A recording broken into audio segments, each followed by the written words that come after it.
Hi friends, ఇక్కడ వడి బియ్యం ఇస్తున్నాము మా కోడల పిల్లకి. అందరు చూడండి ఏమేమి తెచ్చినామో చూడండి. ఏమేమి మా అత్తగారి ఇంటికి వచ్చాము. ఇక్కడ అన్నీ రెడీ చేసి ఇక్కడ తెచ్చినటువన్నీ ఫ్రూట్స్, కజ్జికాయలు, బనానా, ద్రాక్ష, పాయసము, మిక్చరు, మురుకులు అన్నీ తెచ్చినాము ఫ్రెండ్స్. హాయ్ ఫ్రెండ్స్, చూడండి ఫ్రెండ్స్.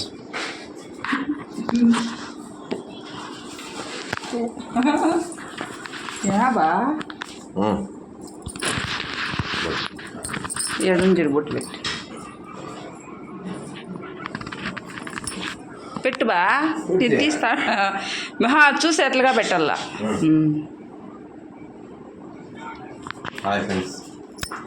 హాయ్ ఫ్రెండ్స్, అమ్మ వాళ్ళ ఇంటికి వచ్చాము.